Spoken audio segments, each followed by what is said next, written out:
How's it going, guys? My name is Zach with the Movie Castle, and today we're going to be taking a look at The Devil's Well. This is from 2018, directed by Kurtis Spieler, and stars Bryan Manley Davis, Chris Viemeister, David Alexander, and Kristen Seavey. Now, this is a ghost hunter found footage film, and we've seen a few of these, and I do like the idea. Basically, ghost hunting shows are really popular on TV and YouTube, but when you're watching a real documentary one, you know you might get a few little spooky segments, but when you're watching ghost adventures, you're pretty sure that Zach isn't going to die or anything. But when you do a movie, you never know what they're gonna find on camera, and everyone's fate is more up in the air.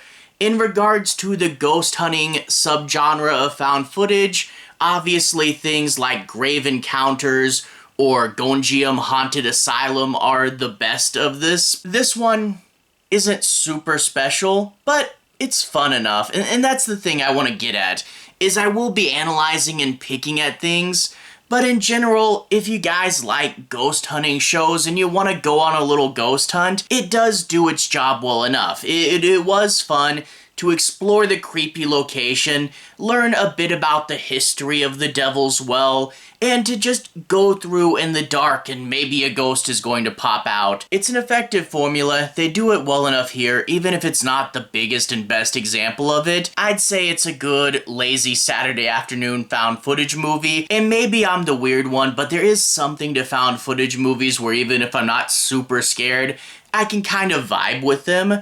But anyway, really brief look at the plot so you know what we're talking about. I'm gonna keep this really low on spoilers. I do want to analyze a few things, but I'm not going to ruin the ending, and I'm not going to drag out any big pieces. Primarily just looking at the setup. Basically, in this movie, you have a place called the Devil's Well.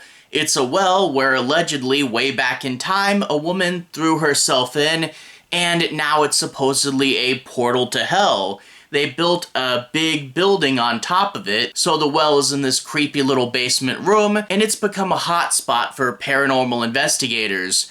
A year before the events of this movie, a husband and wife go down to the well. He leaves to get a new battery, and when she's alone, she disappears. They find her camera at the bottom of the well, but no one knows where she is, and they begin to suspect the husband, naturally. However, they don't have any evidence and they can't hold him, but they did ruin his reputation. So 1 year later, we get a fresh team of ghost hunters, we get the husband, and they go back to the scene in order to investigate and try to figure out what happened to this guy's wife, and maybe prove that ghosts are real and validate him. Now, that being said, the structure. I think one of the biggest things with this movie is how they play out Act 1. The thing with Act 1 is mostly a mockumentary, and that's fine. Like, the actors do a good job being naturalistic in selling it and getting you intrigued with what this Devil's Well location is like. I do wish there was a bit more of the unknown, because you basically get the point. You know, haunted well, guy's wife is missing, they blame him, are ghosts real? It's fine, but I wish there were a few weird parts with this story, something that didn't add up, something that made me more intrigued. There's that, but there's also the fact that this goes on for way too long. It's the first solid act of the movie, and you begin to wonder, are we going to get the handheld classic found footage stuff? We will, but we gotta get through this segment. And I really do think they should have peppered in our main ghost hunters into this segment. Show them getting the team together, show them preparing, show them scouting out the location or something. Because as it stands, most of the characters in this opening segment don't transfer over to the other two acts of the movie, and you really needed to ground and learn about the main characters, and you don't really get the ghost team in this first segment here, and I think that was a bit of a mistake. And I think if we cut around some interviews and some of them introducing the team, that would have helped shake things up and introduce the characters way better. But anyway, we get into Act 2, And this is a movie where if you have the play bar open, it does ruin it a bit for you, because when you realize that the first act was all the interviews, you realize we're on a pretty rigid 3-act structure, and in turn you get that for the next 20 to 30 minutes, not much is going to happen because Act 2 is going to be the quiet phase, and you're gonna have to wait till Act 3. And it is pretty almost right on the mark. When you get to Act 3, stuff does start happening. And the thing is, though, it is good and naturalistic. It does feel like some ghost hunters exploring this place. It's a cool place to get to really soak in the location, walk around and see this building.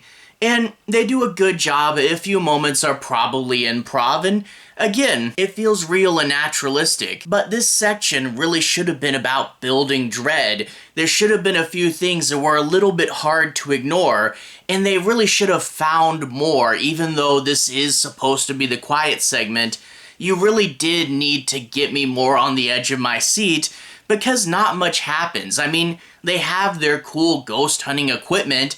I wish they did more with this. I wish there was like some original piece of tech for this movie, or they had dug up and found something really creepy, but you had to really look for it. This section of the movie was fun enough, but it didn't build enough tension for me to get on the edge of my seat.